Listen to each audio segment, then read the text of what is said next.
All right, I see. I'm seeing our attendees coming in. Thank you, everybody, for giving us a little 2-minute grace period there. We were getting all of our ducks in a row. So just as everybody starts to come in, welcome everyone to the August edition of VRM Insider. We are so glad that you are here. And we apologize that last week we weren't able to host VRM Insider on our regular scheduled day. Unfortunately, Scott got tied up in an airport, which we all can relate to. So trust me, he was not off having a good time. He was trying to figure out how he was going to get home. So if you've ever sat in the airport wondering when your airplane was going to arrive that was delayed and when your flight crew was going to get there, that's the place where Scott was last week. But nonetheless, here we are, a few days later, no problem. And we are so excited to have you all here. And we're very excited to have LSI with us today. For those of you who are not familiar with LSI, they are one of our partners. We work very closely with LSI Tools and just amazing people. Michael and I have had the opportunity to visit them in, it's Cary, right? Technically? Cary. Right, in Cary, Yeah, North Cary. Carolina, at their headquarters, which they treated us so wonderfully there. And so today, we have Scott Leggett, who is the CEO of LSI, and then Julie Bryant, who is the Senior Support Coordinator, who my guess is she does a whole lot of everything, is what Miss Julie probably does. So we're just so fortunate to have them with us today. I'm going to tell you guys all just a little bit of housekeeping and then introduce you to Mr. Scott. First of all, if you have a question during our time together today, there is a Q&A button at the bottom of your screen. And at any point in time, you can click on that button and type in your question. If the question is relative to where Scott is in his presentation, then I will stop him and ask the question. If not, we will hold that question until the end. Is that okay with you guys, Scott and Julie? Absolutely. Welcome questions during the presentation. Happy to address. We're talking about each feature of what we intend to show. Wonderful, wonderful. And then Julie and Scott are recording this presentation for us today. So they will send over that recording to me later and we'll put that out as a blog post with the recap as usual.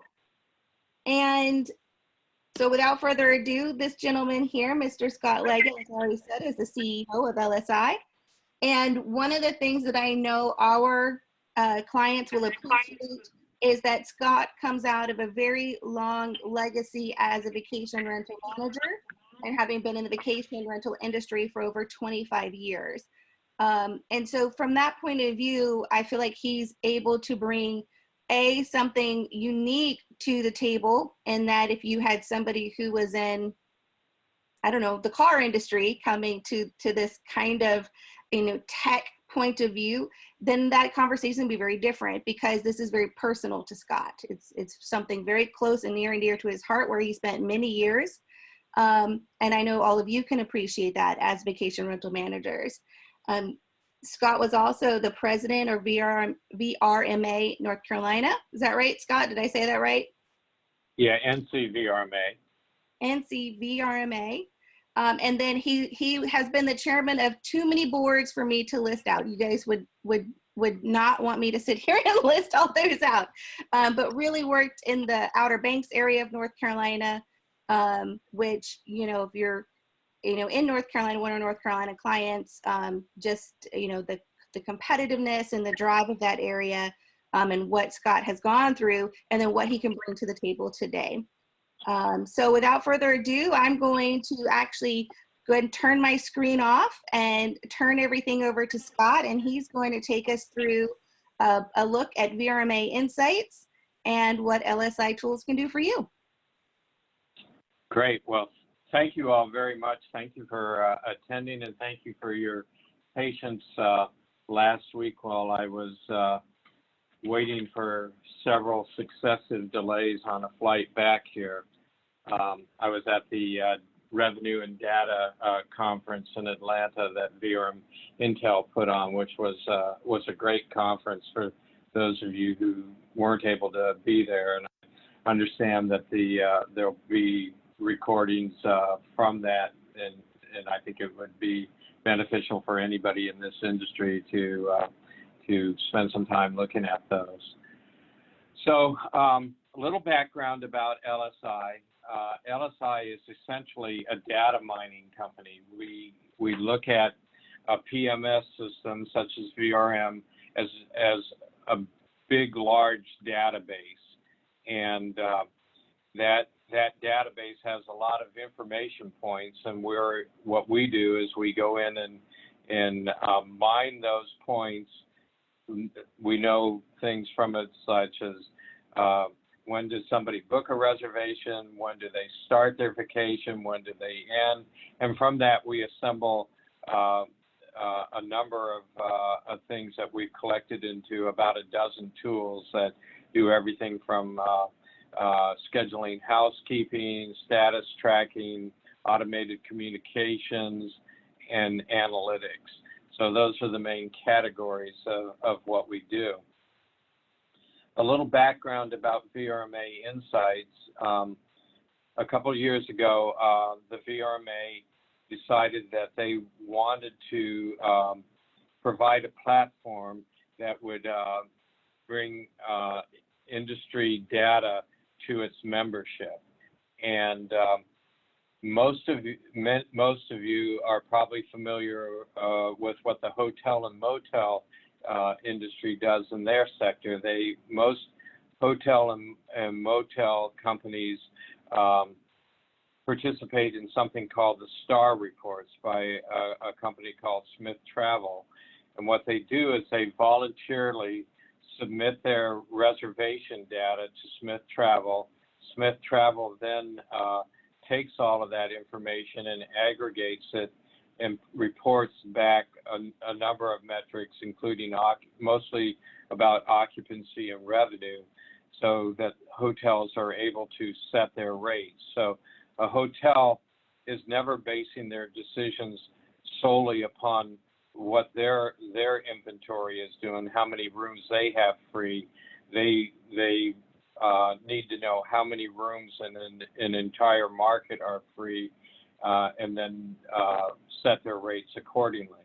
And we see the same kind of collaboration happening in a lot of industries. The airline industry was probably the first to do that, and what many people are not aware of is that the airlines all see and share one another's reservation data, and that's how come you see a flight for $200 in the morning and it's $250 in the afternoon, or vice versa. They're continuously looking at that data and tweaking it and adjusting their rates.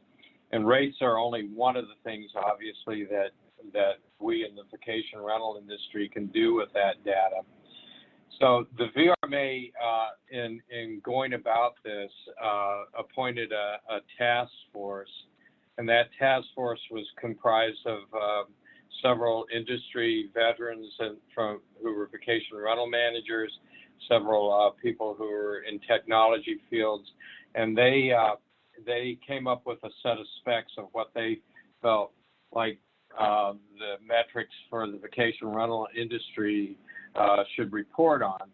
And then they put out an RFP, request for proposal, to most of the technology companies in the vacation rental space and some outside of it.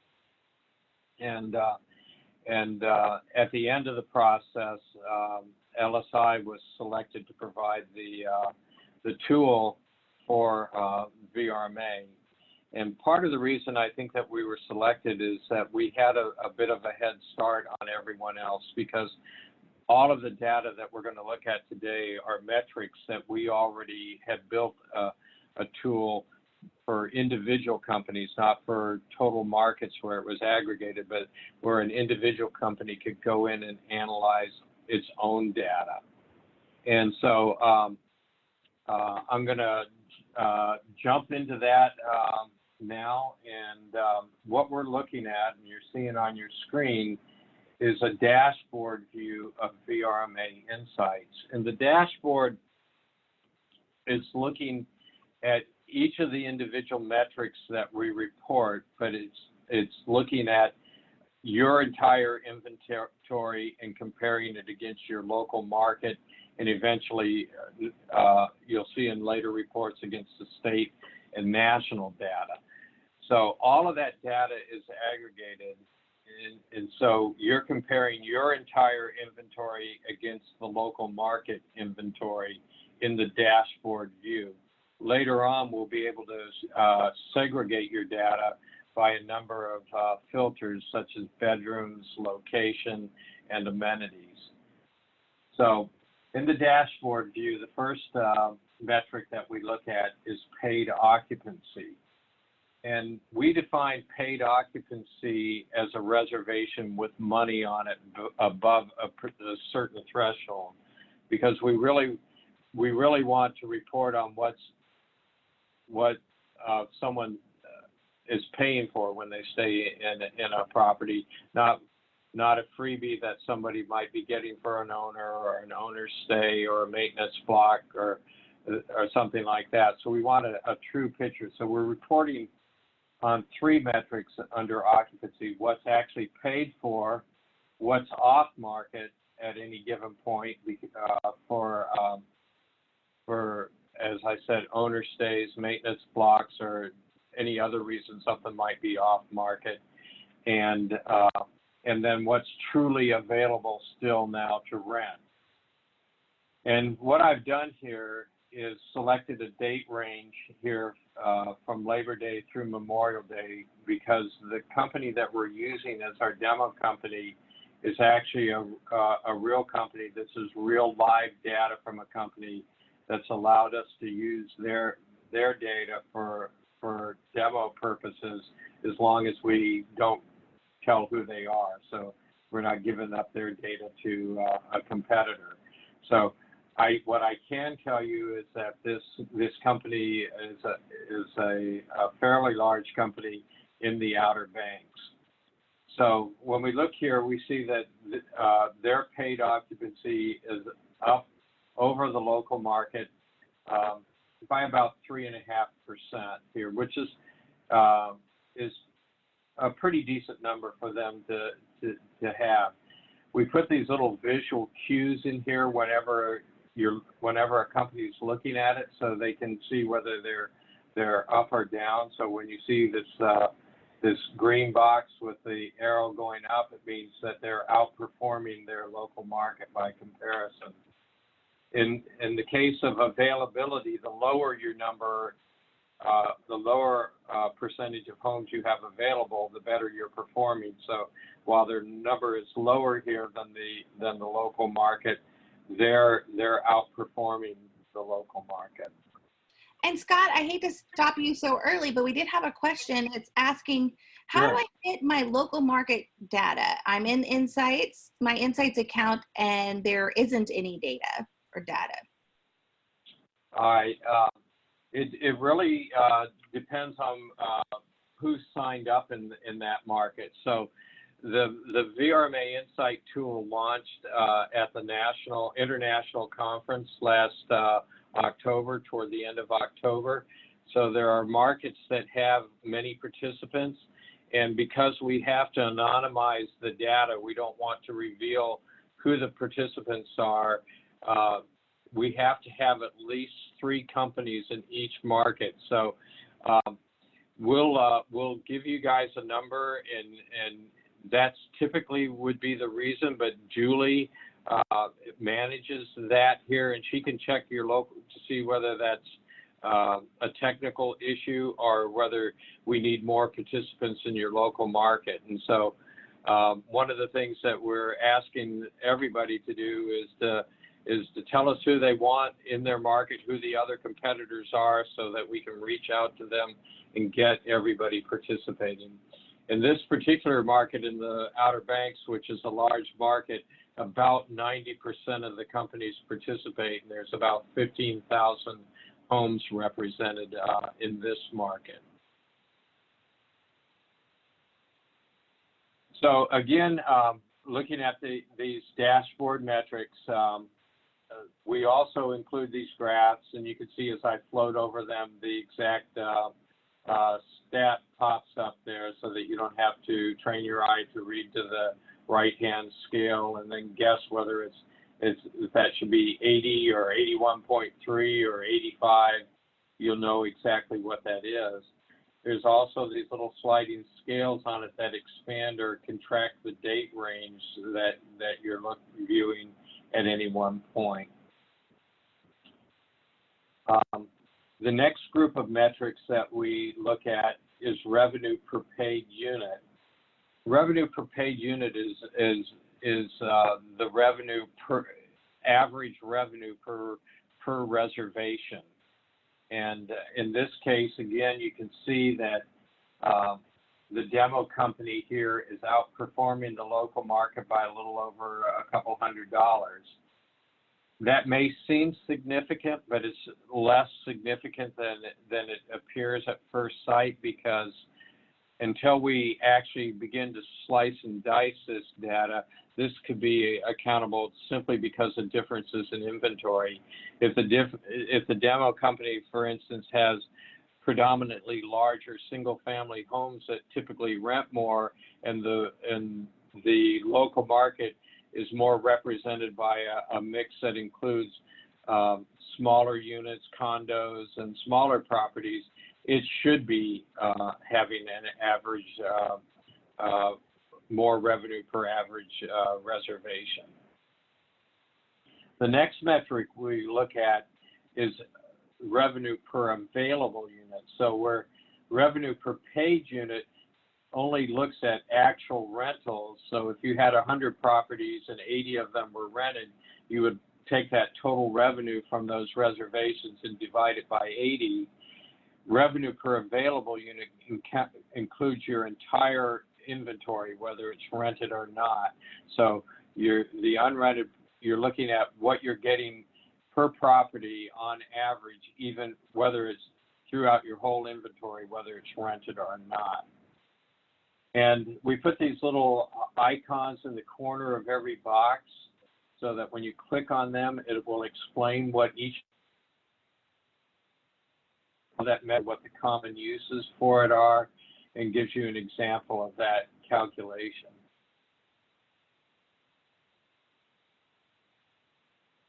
The next metric we look at is revenue per paid room, and that begins to normalize the data somewhat, because you know that the revenue from a larger property is going to bring in more revenue than from a smaller property typically. So this counts the number of bedrooms, and this is revenue per night per bedroom.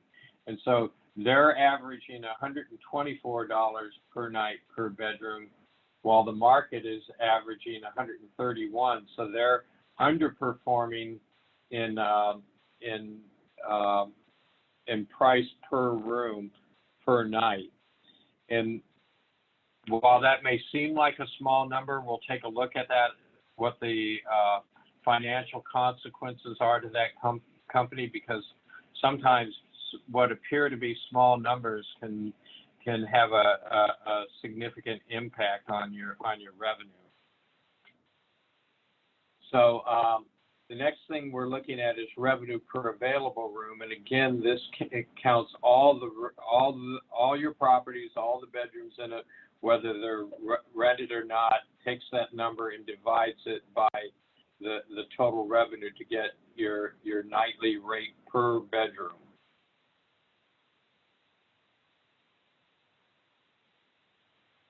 We then take a look at average booking window, and here you can see the demo company is outperforming the market by a few days there, about 3 days. They typically get a reservation ahead of their competition on average. It's good to be ahead. 3 days probably isn't a significant factor in this market.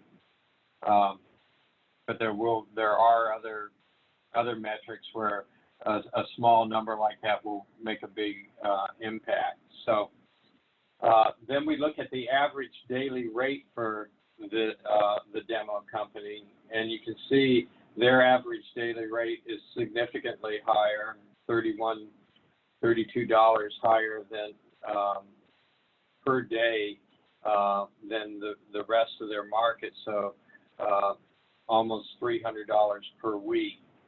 So and that adds up significantly over time when you count the number of properties they have.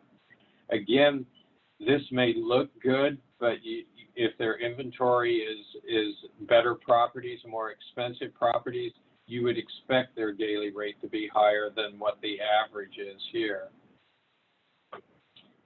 We next look at the average length of stay, and this is a beach community, and they weekly rentals really dominate that market. It's rare that they would have shorter term stays than that, particularly during the season that I've identified up there from Memorial Day through Labor Day. The average length of stay there in that market is 7.4 days, and that we'll spend a little time analyzing that in a little bit and see what the significance of that is to their bottom line.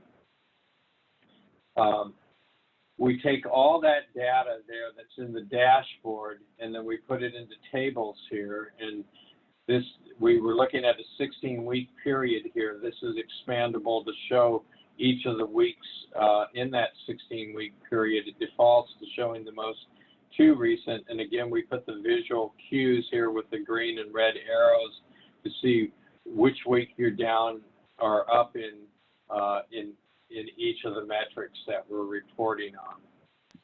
And Scott, we have actually two more questions, both from the same person. One which you were just looking at, it says average stay length, September looks unusually higher than July. Is this actual stay length on those dates or booked on that date?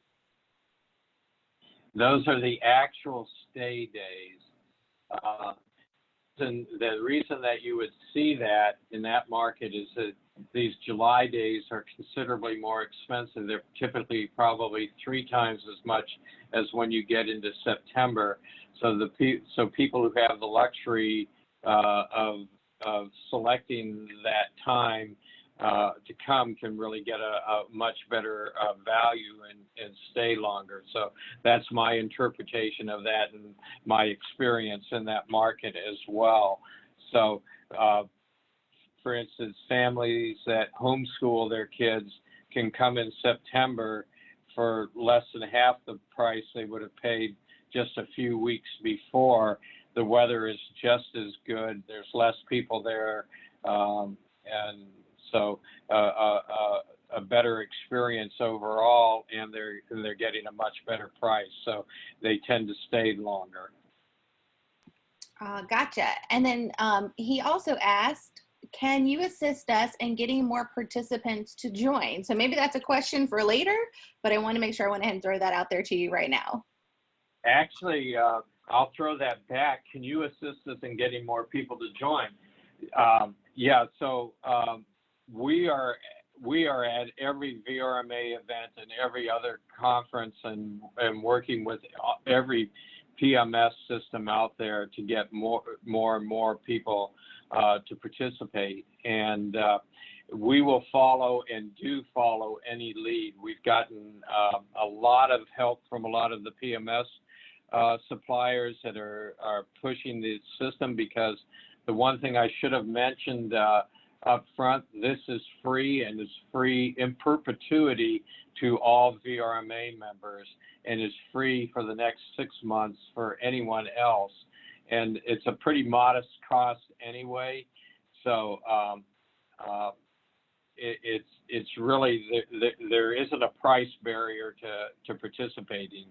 And so anybody, we'll leave some contact information here at the end of the presentation, and we'll pursue any lead out there. We've had a lot of large organizations too that are pushing their constituencies to join. A lot of TDAs, everything from the Outer Banks Tourism Bureau to Myrtle Beach, Hilton Head, Asheville, tourism bureaus down in Florida.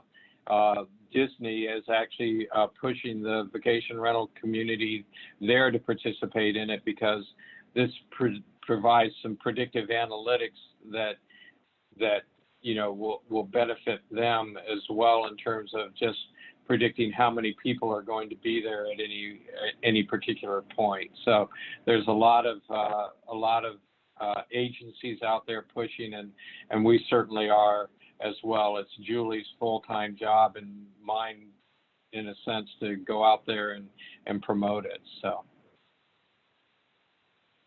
So what I'd like to show you here, I'm going to pull something up here for you and let you look at the impact of just one metric here. Okay, Tracy, if you could just confirm for me, you're seeing the significance of a $7 per room rate difference? Yep, I can see it just fine. Okay, if you recall, one of the metrics that we looked at was length of our rate per night per room. And this demo company, as I mentioned, is a fairly large company, and I've slightly adjusted some of this information so it doesn't identify them. But they have approximately 10,000 reservations per year. They have 600 homes, so again, a large company. The average number of bedrooms is 3 point, and the average number of reservations per home, 5, average length of stay, 7.1 days. And their rate is $7 less per room per night than the market when we look at that. So if you take all those numbers and you look at the $7 per night difference times the length of stay, 7.1 days, that comes to $49.70. They have 600 homes, so times 3.8 bedrooms comes to 2,280 bedrooms. 2,280 bedrooms times 18.5 reservations per year comes up to 42,180, and then that times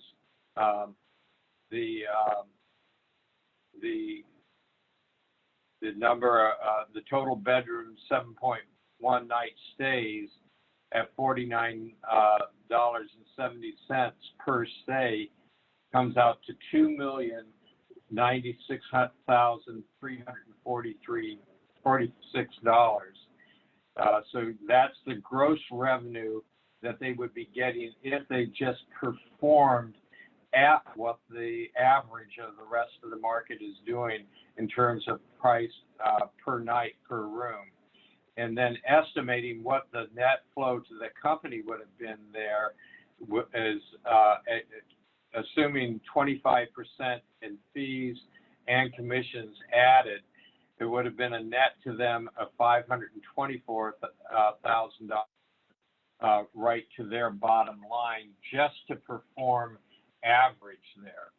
And if we were to look at that length of stay metric here, what's the difference if they could get their length of stay to be the same as the rest of the market? It's a similar number. So just in these two small metrics, rate per night and average length of stay, they look like a small difference here when you measure decimal points, but when you extrapolate that over number of nights, number of stays, number of bedrooms, it starts to add up some really, really big money. All right. So each of the reports that we've looked at are available in an expanded and more detailed view. So we've taken all of these reports and we've broken them down into 4 categories. The first is occupancy, second revenue, booking, and the last is geographic information, which actually isn't included on the dashboard. You'll see why in just a second here. But when we go to occupancy, and let's isolate one of these, paid occupancy here.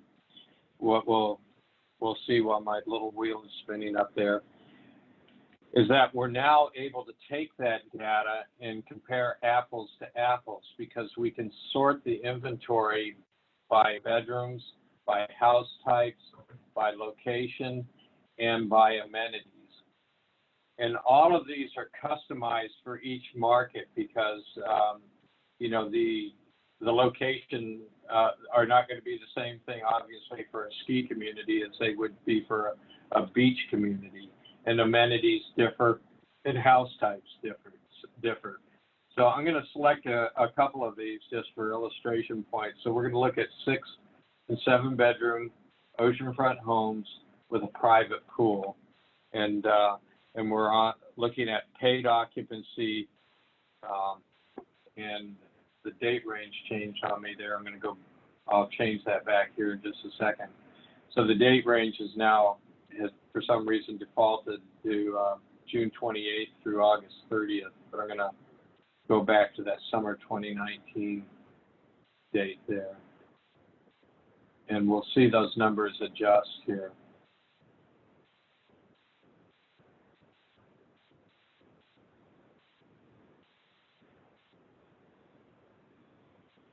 So where before we were looking at an occupancy and paid occupancy in the low 70s, when we filter this, the 6 and 7 bedroom oceanfront private pool, you can see that they're at 84.5% paid occupancy, almost on parity with the local market there. We then show this information on tables on a week-by-week format here. It's also available on a daily or monthly format, and then we gradate the colors here. So the greater the intensity of the green, the better the performance is each week, so that they can see where they're doing well and where they're not doing as well. And one thing from an interpretive perspective, you can see here this red week for May 31st, and the previous week, which is an earlier week in their season, is outperforming it. And the reason that is because Memorial Day is a movable date. Last year, it fell within this week period. This year, it fell right at the end of May. And so, this year it fell earlier. Last year it was later, and so it's underperforming in that week simply because Memorial Day shifted there. Another view that we can look at this in is that's particularly useful is we can look at a year-over-year view here, and compare this year's performance to last year's performance for this particular filter set that we put on the 6 and 7 bedroom oceanfront private pool. And you can see here, right here, they're doing exceptionally well year over year in this very specific category. They're up in some weeks as much as 17% here, so doing quite well. Let's see here. Another feature here that is important is a lot of areas have a big market, but companies would like to break them down into categories like neighborhoods. In the Outer Banks, you have villages, and so someone would be looking at, Nag's Head as opposed to Kitty Hawk or Kill Devil Hills or Hatteras Island and that. So we can show the whole market there, or break them down into individual markets and sort the properties in just those markets by setting up individual markets here. Okay, I'm going to go to another metric here move away from occupancy and look at revenue. And I'll keep the same filter sets here. We're going to look at revenue per paid unit here.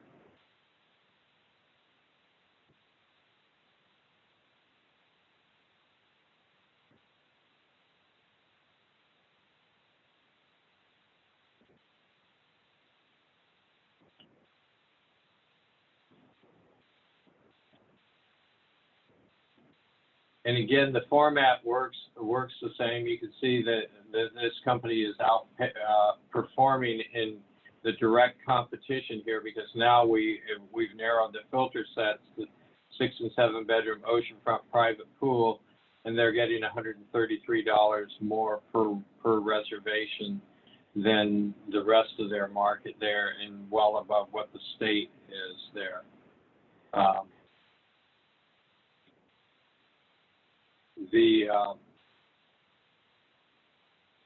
You can see, if you recall, on the paid occupancy, while they were higher in some of these weeks on paid occupancy, some of their revenue is not commensurate with that. They're up slightly on revenue where they were up significantly on occupancy before. Okay, we're going to go to revenue per room.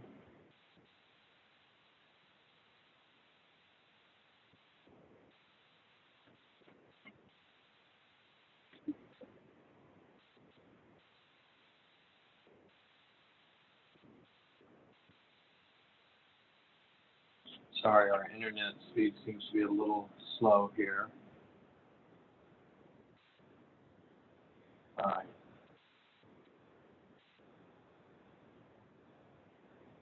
So in this category of homes, they're still leaving a little money on the table, about $8 or so per paid room. And since this is 6 and 7 bedrooms, and that's per night, you can see that adds up. You know, at say 4 bedrooms in these houses, well, 6 and 7 bedrooms, $8 times 7 is 56.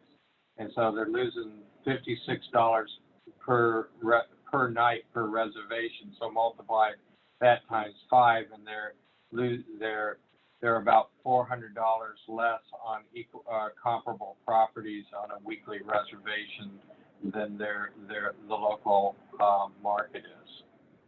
So if they were looking at this category of homes specifically and setting rates, they would find that they had some room to move upward and still be competitive and significantly impact their bottom line. We're going to go to the booking tab now and look at booking window for this group of properties.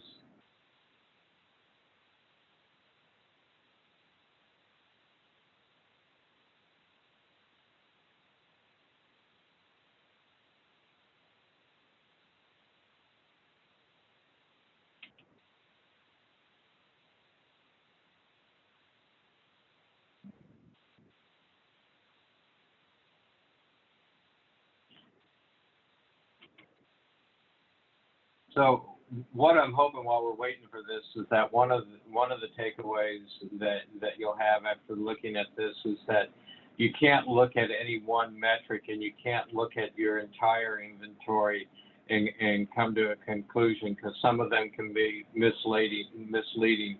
When we looked at paid occupancy on the dashboard, it took into account the entire inventory there, and took it into account the entire inventory, and it shows a different picture when you isolate that and add the filters here. In this case, 6 and 7 bedroom oceanfront private pools, and you can see before we were looking at 170 days out per average booking. That is the number of days between when someone books their reservation and when they arrive. And when you get to this category of homes, they're booking on average 8 months out, and pretty much on par there with what the local market is doing too. So that's fairly consistent as we look at their year-over-year performance. There's some slight movements, but only fractions of a percent there. So in this market, their year-over-year booking windows in this particular category, again, is staying about the same.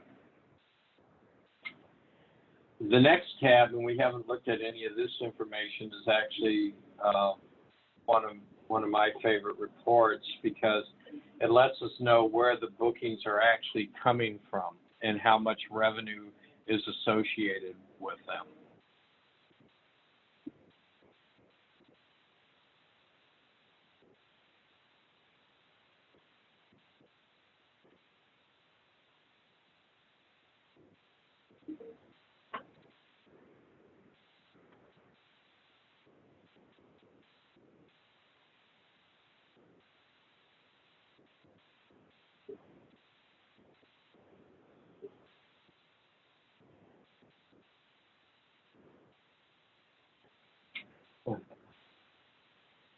So our internet speed seems to be pulling up this a little slow. I apologize for that.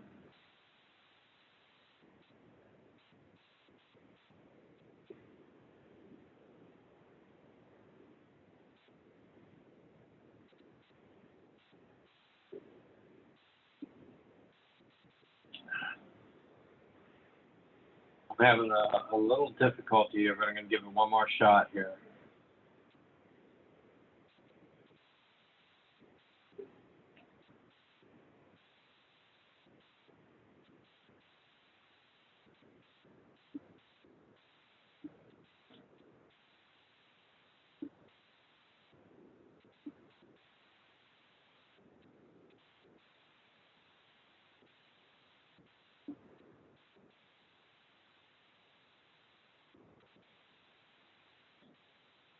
It looks like we're getting victimized by Murphy's Law here.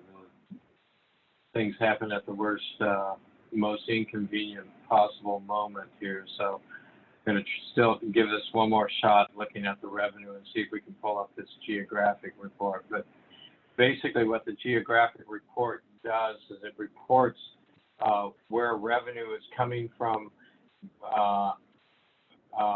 by zip code, and where bookings are coming from by zip code, and shows those tables there and ranks each area that are feeding your reservations by zip code.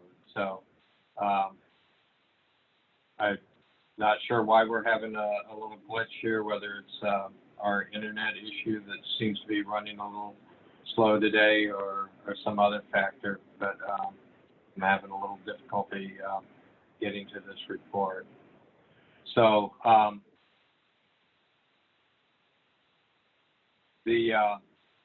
this is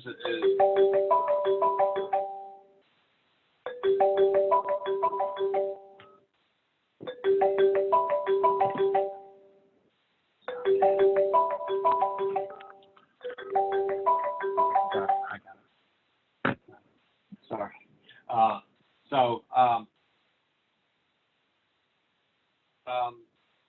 At this point, I'd be happy to answer any questions anyone has about the VRMA Insight tool, whether it's how to sign up, how to use it, any questions about any of the metrics.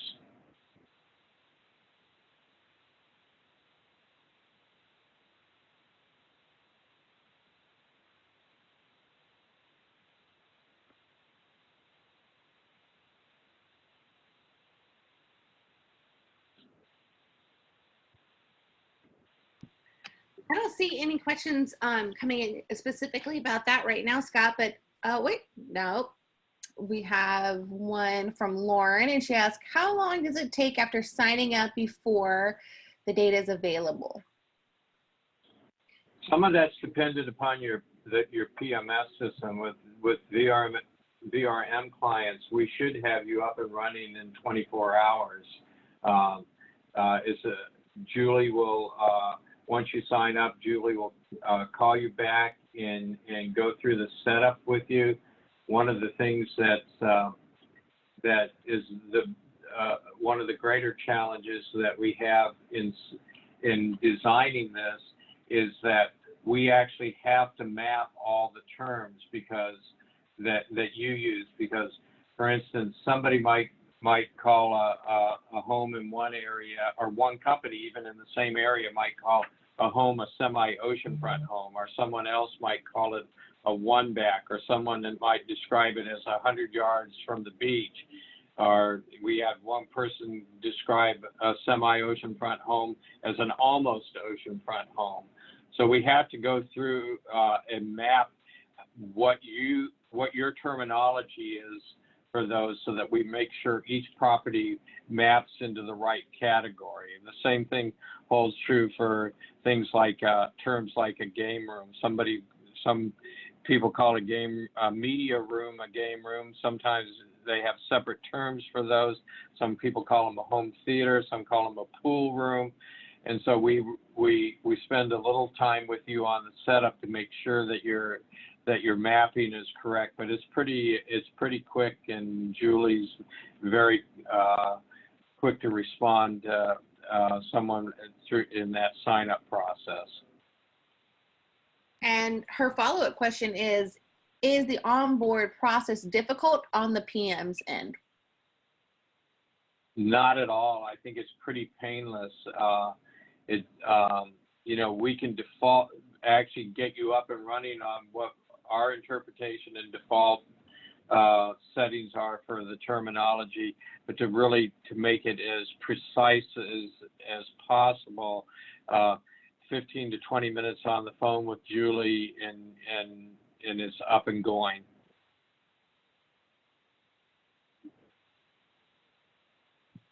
Perfect. Lauren, we hope that answers your questions. And I have a question, if we don't see any others coming in here. But as far as just mining this data and having it available at your fingertips, and having been a property manager yourself, if somebody could only look at one thing on here, you had to give one section of advice, what would be the most important thing for them to look at?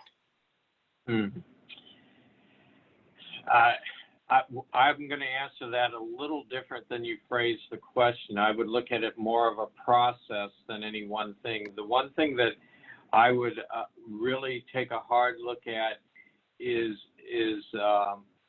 what the predictable booking window should be for each group of your properties. So I would segment my property using those filters, and want to see what should be the predictable booking window for each week of my season, for my 1 and 2 bedrooms, for my 3 and 4 bedrooms, 5 and 6, and then start to add locations and amenities to those, because what I want to do is to track and see if someone's performing, if a home is performing within that predictable booking window, so that I can take some action on it. Honestly, all the metrics are important. Some of them seem like, a little obscure, but when you look at the difference that they can make to you in revenue, are you leaving money on the table on your rate per night per room? Because you can see the consequences of that it was for a large company there with 600 homes. It was leaving $500,000 net revenue, $2 million worth of gross revenue on the table there, when all they had to do is perform at average. The other thing that I'd like to add to this is that, I look at your PMS system, as I said, as a big database. And that database, the analogy I like to use is that database is like a big brain with all this information in it. And that brain is divided into 2 hemispheres. One hemisphere has all the transactional pieces of information in it, everything to do with the reservation and the revenue. but there's a largely ignored other part that's probably just as important and more, if not more important than even what we've been looking at, and that's your guest information.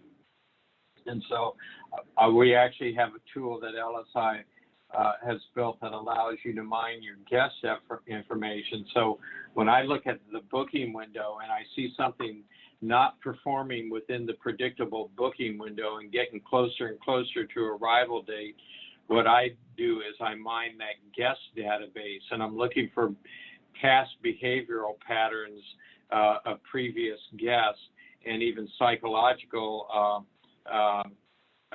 triggers that would trigger someone to make a booking. Because if you think about it, inside your reservation database, inside VRM, you have almost as much information about your guests as some of the larger retailers do about people transacting with them. You know when your guest, a particular guest goes on vacation, you know how much they spend when they go on vacation, you know whether they bring their pet with them, you can pretty much extrapolate how many members are in their party, you know how far away they come because you know where that zip code is to get there. You can surmise a lot of data too by the type of property they rent, with what their interests are and by what time of year they come.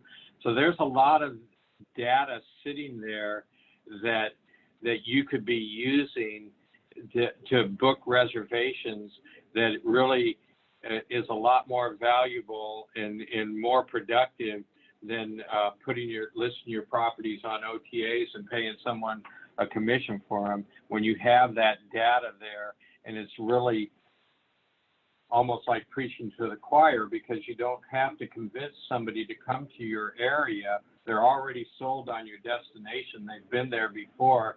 They already have a relationship with you. They know how your company works, what they expect from you, what services they're going to get, what options there are.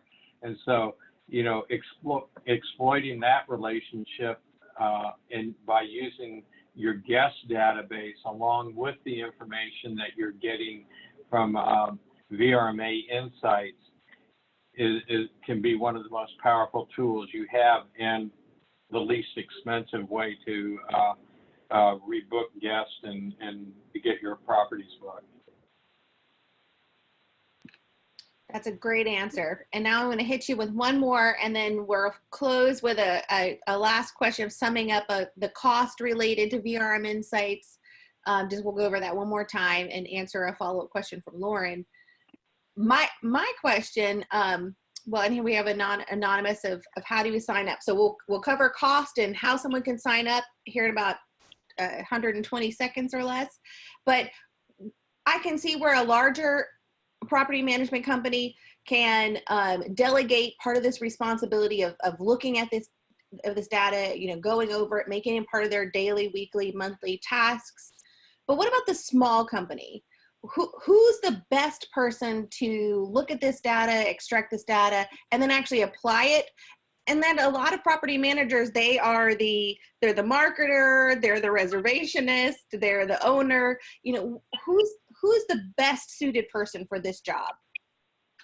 That's a great question, and what I tell everybody is that every company needs somebody who is passionate about data, who just loves looking at the numbers and seeing the relationship between them. And in every organization, that may be a different person. If you're a really large company, you might have a revenue manager that has formal training in how to use that data, and you know, they're accustomed to it, love getting in and doing that. But you know, one of the things that I didn't mention earlier is that VRMA Insights also sends out a daily email to the management of each company that's a daily summary of what their standing is. And you can glance at that report in less than 5 minutes. And if you're looking at it with regularity, have a great sense of where your standing is in your market and what you need to do. So I would say that there's a variety of people. Certainly your marketing team or the person responsible for marketing is going to be interested, but in ownership and top level management who are responsible for revenue is going to be interested. I also find that the people who are talking directly with the homeowners and sharing some of this information there with them, it becomes a powerful tool. When you're able to sort by amenities and you've been telling someone that they need to put a hot tub in their home forever, and you could show them how the homes are performing with hot tubs much better than their property is, it becomes not an emotional argument or an opinion. You have facts to back that up. So I really think that there's a variety of people, but I would also say that it doesn't matter what size company you are. I think you can get valuable information, and quite honestly, the smaller the company you are, the more you may be able to learn about your competitors, because you're giving up less data and you're getting more out of it. So you can learn a lot about what the rest of the market is doing and look for opportunities that way. And do you ever get the argument of someone saying, why would I want my competitors knowing what I'm doing? Do you hear that? Well, yeah, so, I think that's probably an archaic way of thinking, to be honest, and that may seem a little opinionated. When you look at the way the rest of the world is viewing how they run their business, the more market intelligence you can have, the better it is. Your data is anonymized here. No one will ever know which company. No company is ever identified.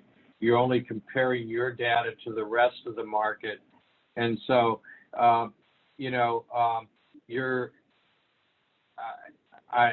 think the more you know, the better you are, and the better prepared you are to run your company and serve your clients, particularly your owners, because you're going to maximize their revenue and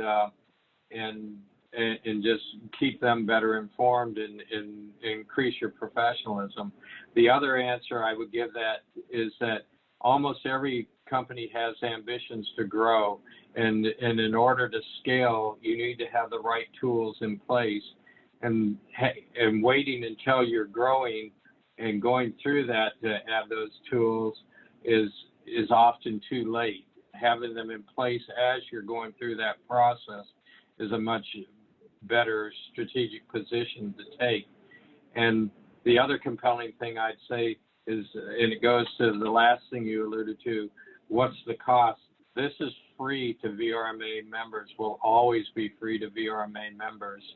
The cost to join VRMA, if you're a company of 100 or less, I believe, is about $450 annually. And I would argue that a week on this, no matter what the size of your company, you would have that payback in a week just in market intelligence and in maximizing your income. So VRMA Insights is free to any VRMA member, and if they are not, and it's free. Go ahead. I was about to say, in regardless, right now, it's free to anybody for a minimum 6-month trial, and so there's really pretty low risk here. Give it a try, whether you're a member or not. And if it works for you, fine. If it doesn't, if it's a waste of your time and it's not something that you find valuable, then you don't need to participate. But VRMA's motivation is they feel that they're really the best arbiter for this data, because they don't have a profit incentive. They're going to do what's in the best interest of the industry. They're using this data also for advocacy and regulatory uses, so that when you need to make an argument about the economic impact of vacation rentals on a particular market, you have real data that you can show instead of just taking a stab at it. Okay, so now we know the cost involved, and then obviously after that 6 months, if you're not a VRMA member, then you would need to get a quote on that directly from VRMA or from LSI. Right now, all you need to do is sign up, and it's free. And then as that 6-month trial period expires, my assumption is VRMA is going to reach out to you and say, hey, if you'd like to continue, it's, I think, going to be somewhere around $200 a month, though they've talked about scaling that to different sizes of companies, so it might be less for smaller companies. But in any event, you'll have that trial period there to determine whether it's of value to you and you're getting something from it. So very easy to do. The process is the same right now, whether you're a member or not. You reach out to Julie at Julie at lsi.biz. That's B-I-Z. So Julie at lsi.biz. And Julie will respond to you very quickly, get you signed up. And I should also mention that we have a series of webinars that we're producing that we'll go through training on this and talk about interpretation, trending, forecasting using the metrics that VRMA Insights reports on.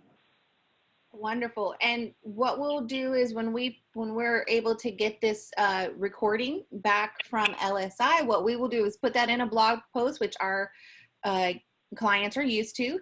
And from there, they will have access to the recap. We'll be sure to include Julie's email there, a link over to your website. And then if you guys want to send over any of those webinars, we could also include a link to those as well. So they can go ahead and check those out, kind of a one-stop shop. And then obviously anything else Scott or Julie feel like they want to send over afterwards, we will include in the recap blog post. Absolutely. And if you have anyone has any questions after this, happy to field them. Just run them through that same email address with Julie, and one or the other of us will respond. All right. And I know Stu had some questions earlier about connecting with other VRMA members and getting them signed up. So Stu, if you're still on, connect with Julie directly at julie@lsi.biz, or we will get your information and pass it along to her. And we are just so thankful that you both have made time for us today. We know that Scott's got to run. He's heading back to the airport. So we've brought this full circle, haven't we?